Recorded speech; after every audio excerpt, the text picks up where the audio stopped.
बिस्मिल्लाहिर्रहमानिर्रहीम। My name is Salman Khan from Khyber medical university Peshawar. आज हमारा जो लेक्चर है वो है केम्यू की slide BSN first semester anatomy and physiology, जो नाम है उसका chapter number 3 cell structure and function, उसका पार्ट 5 है। तो पार्ट 5 है हम पढ़ेंगे जो टॉपिक है वो है मियासिस की। मियासिस क्या चीज़ है? पिछले लेक्चर में हमने माइटोसिस का पढ़ा था, अब है मियासिस। तो मियासिस एमसीक्यूज याद रखो कि मियासिस गैमीट सेल में होता है। जो गैमीट सेल है मीन जो स्पर्म है और एग है, तो ये स्पर्म और एग में होता है। जो गैमीट सेल है उसमें ही होता है। तो मियासिस क्या चीज़ है?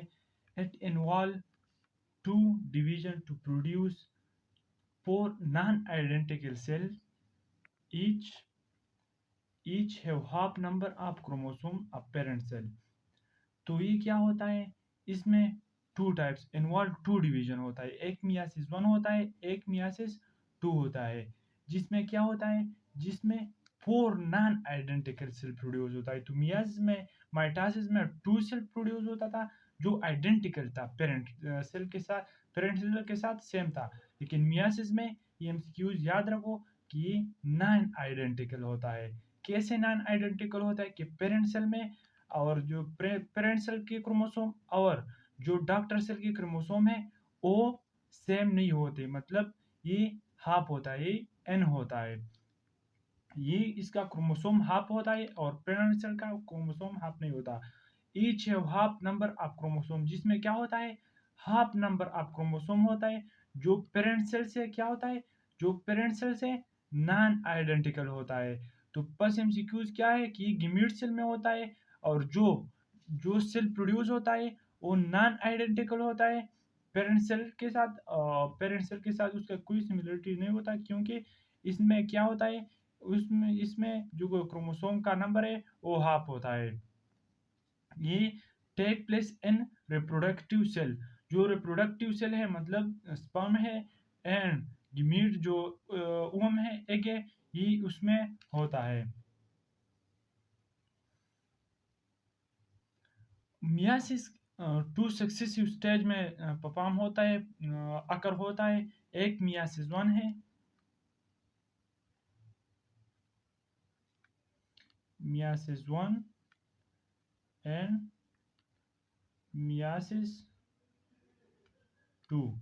तो मियासिस 1 थोड़ा कॉम्प्लिकेटेड है, लेकिन मियासिस 1 सिंपल है, माइटोसिस की तरह है। लेकिन मियासिस 1 में थोड़ा क्या होता है? थोड़ा ये कंसेप्चुअल है और थोड़ा कॉम्प्लिकेटेड है। तो पहले आते हैं मियासिस 1 की तरफ कि मियासिस 1 क्या चीज़ है। तो पहला बात कि मियासिस 1 जो नॉन कंडेंस क्रोमोसोम है, तो उसका क्या होता है मियासिस 1 के प्रोपेज 1 में। तो प्रोपेज 1 में जो प्रोपेज मियासिस 2 स्टेज में कंप्लीट होता है। एक मियासिस 1 के जो स्टेप्स हैं वो ये है। पहला है मियासिस 1, फिर मियासिस 1 के जो स्टेप्स हैं, जो स्टेजेस है, इसमें एक है प्रोपेज 1। तो प्रोपेज 1 में क्या होता है? प्रोपेज 1 में पहला जो काम है, जो न्यूक्लियस है, मैंने इधर ड्रा नहीं किया, लेकिन न्यूक्लियस का एनलार्जमेंट होता है, न्यूक्लियस बड़ा होता है। न्यूक्लियस बड़ा होने के बाद जो क्रोमोसोम है, क्रोमोसोम विजिबल हो जाता है। न्यूक्लियस में क्रोमोसोम विजिबल हो जाए मीन क्रोमेटिन से क्रोमेटेड बन जाता है। जो नॉन कंडेंस क्रोमोसोम है वो कंडेंस होता है। क्रोमेटिन नॉन कंडेंस क्रोमोसोम को हम क्रोमेटिन कहते हैं। ये किस में तब्दील हो जाता है? ये क्रोमेटेड में तब्दील होता है, जिसमें जिसमें क्या होता है? जिसमें क्रोमेटेड्स होता है, आर्म्स होता है क्रोमोसोम का। नॉन इसका मतलब ये है कि जो क्रोमोसोम है वो विजिबल हो जाता है। तो फिर क्या होता है? फिर ये जो क्रोमोसोम है, ये क्या होता है? जो क्रोमोसोम है वो टुवर्ड ईच आता है, एक दूसरे के नज़दीक आता है। ये क्रोमोसोम है, ये दोनों क्या होता है? ये दोनों नज़दीक आ जाते हैं एक दूसरे के। तो जो गाइडन में ये डिस्कस हुए इस स्टेज को, कि जब इसमें और एक स्टेज है इसमें क्या होता है, फिर इसमें जो ये न्यूक्लियर मेम्ब्रेन है ये डिसअपियर हो जाता है लास्ट में। तो पहले क्या हुआ, क्रोमोसोम अपीयर हो गई, विजिबल हो गई, न्यूक्लियर मेम्ब्रेन बड़ा हो गया, और इस स्टेज को गाइडन वालों ने क्या कहा है, लेप्टोटीन। तो ये जो स्टेज हुआ इसको हम क्या कहते हैं, इसको हम लेप्टोटीन कहते हैं। ये स्टेज की क्रोमोसोम टुवर्ड ईच अदर आ गई और क्रोमेटेड से क्रोमोसोम बन गया। तो इस स्टेज को हम क्या कहते हैं, इस स्टेज को हम लेप्टोटीन कहते हैं। ये प्रोपेजोन का हिस्सा है।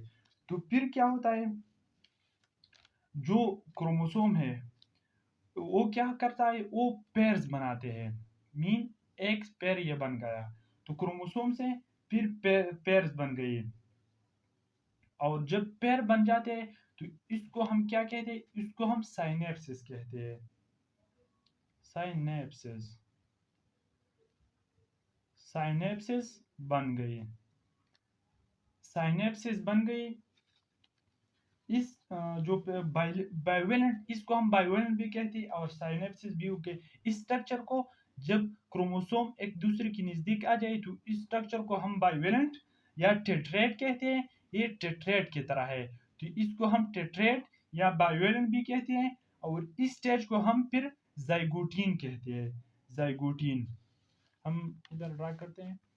ये क्रोमोसोम नहीं है, ये क्रोमोसोम है। ये एक दूसरे के करीब आ गई और इसने टेट्रेड बनाया, टेट्रेड या बाइवेलेंट। और इस स्टेज को हम क्या कहते हैं, इसको हम जाइगोटीन कहते हैं। फिर जो क्रोमोसोम है, फिर जब ये तो नजदीक आएंगे, जब ये दोनों मिल जाते हैं, एक सिस्टर क्रोमेटिड इसके और एक सिस्टर क्रोमेटिड इसके, तो ये इस तरह लाइक स्ट्रक्चर बनाता है जिसको हम कहते हैं, जिसको हम कियाज्मेटा कहते हैं। कियाज्मेटा, जब ये दोनों सिस्टर क्रोमेटिड, ये दोनों क्रोमेटिड आपस में मिल जाते हैं तो इसको हम क्या कहते हैं, इसको हम कियाज्मेटा कहते हैं। कियाज्मेटा। तो ये जब ये कियाज्मेटा बन जाते हैं तो कियाज्मेटा में, कियाज्मेटा के दौरान ये जो स्ट्रक्चर है टेट्राहेड बन गया। लेकिन टेट्राहेड जब ये दोनों जो क्रोमेटिड है, ये दोनों क्रोमेटिन जब आपस में मिल जाते हैं और क्रॉसिंग ओवर करते हैं। अब इम्पॉर्टेंट जो मियासिस 1 में है वो क्रॉसिंग ओवर है। तो क्रॉसिंग ओवर कैसे होता है, इस क्रोमोसोम का एक पार्ट, डीएनए, जीन्स, ये ट्रांसफर होते हैं इस क्रोमोसोम को, और इस क्रोमोसोम का जो पार्ट है, एक पार्ट इस क्रोमोसोम का इधर ट्रांसफर होता है। मैंने इधर शो किया है कि एक पार्ट जो नहीं है, एक पार्ट इसका इधर ट्रांसफर हो गया और इसका इधर ट्रांसफर हो गया। तो इसमें क्या होता है, क्रॉसिंग ओवर, कियाज्मेटा में क्रॉसिंग ओवर होता है। जब डिपुटीन फिर आ जाते हैं, दूसरे स्टेज जो है वो डिपुटीन है। डिपुटीन में क्या होता है, डिपुटीन में ये जो क्रॉसिंग ओवर के बाद जब ये पोर्शन एक दूसरे को ट्रांसफर करते हैं तो फिर इसको हम डिपुटीन कहते हैं। तो फिर क्या होता है, फिर ये जो कियाज्मेटा है, ये कियाज्मेटा खत्म हो जाते हैं और क्रोमोसोम एक तरफ और दूसरा दूसरे तरफ चले जाते हैं। और क्या होता है, और इसके बाद जो न्यूक्लियर मेम्ब्रेन है वो डिसअपियर हो जाता है। तो सिंपली क्या हो गया, सिंपली आप ये याद रखिए, क्रोमोसोम एक दूसरे के नजदीक आ गई, फिर इसने कियाज्मेटा बनाया और फिर इसके दौरान क्रॉसिंग ओवर हो गया। क्रॉसिंग ओवर में एक पोर्शन ऑफ डीएनए दूसरे पोर्शन को तब्दील हो गई, दूसरे ट्रांसफर हो गई दूसरे क्रोमोसोम को, और दूसरे क्रोमोसोम का जो पोर्शन है वो पहले वाली क्रोमोसोम को ट्रांसफर हो गई। और फिर क्या हुआ, इसके बाद न्यूक्लियर में जो मेम्ब्रेन है वो डिसअपियर हो गया। तो ये क्या है, ये प्रोपेजोन बहुत कॉम्प्लिकेटेड है। और ये याद रखो, जो मियासिस 1 है, मियासिस 1 के से पहले इंटरपेज होता है। इंटरपेज भी होता है, इंटरपेज मैंने डिस्कस किया। सेम इंटरपेज जो क्या होता है, सिंथेसिस ऑफ डीएनए होता है, G1 फेज में क्या होता है, मेम्ब्रेन डबल हो, जो सॉरी मॉलिक्यूल्स होता है, जो मटेरियल्स होता है सेल में वो डबल हो जाते हैं। और फिर हम आते हैं मेटाफेज 1 की तरफ। तो मेटाफेज 1 में जो स्पिंडल फाइबर है वो अपीयर हो जाते हैं। जो इक्विलेटरल प्लेट है, ये वाला इक्विलेटरल प्लेट, या हमको मेटाप्लेट भी से कहते, इसको मेटाफेज भी कहते हैं। ये एक प्लेट बन जाता है सीधा। जो स्पिंडल फाइबर है वो क्रोमोसोम से एक प्लेट बनाते हैं, और इसके दौरान रैंडम असाइनमेंट होता है, रैंडम असार्टमेंट इसके दौरान। जो इसमें जो मेटापेज है, मेटापेज में रैंडम असार्टमेंट होता है। जो लाभ इंडिपेंडेंट असार्टमेंट है मेंडल का, जो हमने सेकंड में पढ़ा था, सेकंड ईयर में पढ़ा था, ये एपीएससी में हम पढ़ा था कि रैंडम असार्टमेंट कैसा होता है। तो रैंडम असार्टमेंट ये होता है कि एक सिस्टर क्रोमेटेड एक तरफ इंडिपेंडेंटली क्रोमोसोम का डिवीजन होता है, इंडिपेंडेंटली। ऐसे नहीं कि ये सिलेक्टिवली नहीं, इंडिपेंडेंटली क्रोमोसोम का क्या होता है, इंडिपेंडेंटली क्रोमोसोम का डिवीजन होता है। तो इधर एक क्या हुआ, इधर जो है क्रोमोसोम का एक प्लेट बन गया। तो फिर ये सिंपल है। फिर एनापेज हो जाता है। एनापेज में क्या होता है, ए मीन अवे। तो इसमें क्या होता है, इसमें जो क्रोमोसोम है, रिकमेंडेड क्रोमोसोम है, वो क्या होता है, रिकमेंडेड जो क्रोमोसोम है वो एक तरफ जो स्पाइंडल फाइबर है वो खींच लेता है अगेंस्ट ईच अदर। तो ये कौन करता है, तो एनापेज में जो क्रोमोसोम है वो एक तरफ और दूसरी तरफ चले जाते हैं, किसके जरिए से, स्पिंडल फाइबर। क्रोम जो सेंट्रियोल्स है, इसके जो स्पिंडल फाइबर है वो खींच लेते हैं। और ये स्पिंडल फाइबर असल की मायोसिन एंड एक्टिन है, याद रखो ये मायोसिन एंड एक्टिन है। तो ये myosin and actin moving chromosome to each other, ये अपोजिट साइड में खींच लेते हैं किसको, क्रोमोसोम को। फिर टेलोपेज में क्या होता है, टेलोपेज में ये होता है कि टेलोपेज में जो, ये एमसीक्यूज के लिए याद रखो कि टेलोपेज में क्या होता है, टेलोपेज में जो न्यूक्लियर मेम्ब्रेन है उसका रीअपियर, मतलब क्रोमोसोम जो न्यूक्लियर मेम्ब्रेन है वो फिर से बन जाते हैं। और ये जो क्रोमोसोम है वो अपोजिट सेल को, जो मटेरियल और क्रोमोसोम है वो एक सेल एक तरफ और दूसरी तरफ चले जाते हैं। और इससे एंटरकाइनेसिस, इसके बाद एंटरकाइनेसिस, एंटरकाइनेसिस या साइटोकाइनेसिस है। साइटोकाइनेसिस एंटरकाइनेसिस का मतलब जो क्रोमोसोम जो क्या है, साइटोप्लाज्म है, इसका डिवीजन होता है और दो सेल बन जाते हैं, जिसमें ये होगा कि जो न्यूक्लियर मेम्ब्रेन है वो भी रिपेयर हुआ, और जो इधर मटेरियल है जो सेंट्रोसोम है वो भी आ गए। तो ये क्या हुआ, दो दो डॉक्टर सेल बने। फिर इसकी बात क्या होता है, मियासिस 2 होता है। तो मियासिस 2 बहुत सिंपल है। मियासिस 2 और माइटोसिस सेम है। तो हम आते हैं मियासिस 2 की तरफ। मियासिस 2 क्या है, मियासिस 2 बहुत सिंपल है। मियासिस 2 और जो माइटोसिस है वो सेम है। मियासिस और माइटोसिस में कोई फर्क नहीं है, और ये बिल्कुल आसान है, इसमें कोई ऐसे कॉम्प्लिकेशन नहीं है। तो ये आप खुद पढ़ो, क्योंकि इसमें पहले जो प्रोपेस 2 है, प्रोपेस 2 में क्या होता है, जो डीएनए रिप्लिकेशन नहीं होता। जब डीएनए रिप्लिकेशन नहीं होता तो फिर इधर क्या हो जाता है, इधर माइटोसिस में एक प्लेट बन जाता है, और इधर जो सेंट्रोमेर है, जिस जैसे माइटोसिस में तो सेंट्रोमेर का क्या होता है, ब्रेक डाउन हो जाता है, और एक सिस्टर क्रोमेटिन एक तरफ और दूसरे सिस्टर क्रोमेटिन दूसरी तरफ। और क्या होता है, आखिर में क्या होता है, आखिर में दो डॉक्टर सेल बन जाते हैं, जिसमें हाफ हाफ, ये याद रखो, जिसमें सॉरी फोर डॉक्टर सेल बन जाते हैं, फोर फोर डॉक्टर सेल बन जाते हैं इसमें, जिसमें हाफ हाफ क्या होता है, हाफ हाफ क्रोमोसोम होता है, मतलब 33 एंड 33 क्रोमोसोम इसमें होता है, सिर्फ एन होता है, ये एन से भी हम रिप्रेजेंट करते हैं। तो आखिर में क्या होता है, आखिर में फोर डॉक्टर सेल बन जाते हैं, जिसमें क्या होता है, जिसमें 23 क्रोमोसोम होता है। तो ये क्या हुआ, डॉक्टर जो क्रोमोसोम है ये सेम नहीं है पेरेंट क्रोमोसोम है, क्योंकि पेरेंट सेल में 46 क्रोमोसोम होता है, और जो डॉक्टर सेल है उसमें क्या होता है, उसमें 23 क्रोमोसोम होता है। तो ये होगा हमारा जो डिवीजन का टॉपिक। जो डिवीजन का टॉपिक ख़त्म हो गया। और ये जो आखिरी टॉपिक है केमियो के स्टार्ट में, वो है active transport, active and passive transport. तो पैसिव ट्रांसपोर्ट में क्या होता है? पैसिव ट्रांसपोर्ट, ये सिंपल टॉपिक है।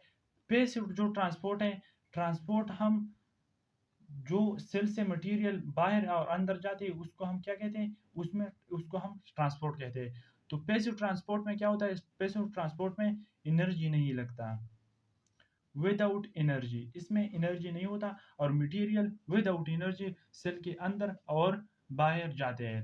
तो पैसिव ट्रांसपोर्ट का जो टाइप्स है वो है, एक है डिफ्यूजन, डिफ्यूजन एक है पिसिलेटेड डिफ्यूजन, पिसिलेटेड डिफ्यूजन, एक है ऑस्मोसिस, और एक है फिल्ट्रेशन। तो डिफ्यूजन क्या है? The movement of material from high concentration to lower concentration. और osmosis the movements of water, the movement of water from high concentration to lower concentration. और फिल्ट्रेशन आप जानते हैं। और फिर क्या है? पिसिलेटेड डिफ्यूजन। पिसिलेटेड डिफ्यूजन में ये होता है कि जो मेम्ब्रेन है सेल का, वो इस्तेमाल होता है। Substances are not able to pass through the lipid bilayer, needs help of membrane protein to get across. This is called pacillary diffusion. ये जो सब्सटेंस होता है, ये जो मेम्ब्रेन है उससे पास नहीं होता, लेकिन जो प्रोटीन के चैनल के थ्रू हेल्प लेता है और वो पास होता है। तो पिसिलरी डिफ्यूजन में क्या होता है? प्रोटीन का जो चैनल है उससे हेल्प लेता है और उसके जरिए पास होता है। परस्कन ग्लूकोज सेल की मेम्ब्रेन से पास नहीं होता, ये हेल्प लेता है प्रोटीन के चैनल को। ऑस्मोसिस मैंने आपको पढ़ा। फिर आते हैं एक्टिव ट्रांसपोर्ट। एक्टिव ट्रांसपोर्ट में क्या होता है? एक्टिव ट्रांसपोर्ट में तो एक्टिव ट्रांसपोर्ट में क्या होता है? एक्टिव ट्रांसपोर्ट में एनर्जी की ज़रूरत होता है, एनर्जी रिक्वायर्ड।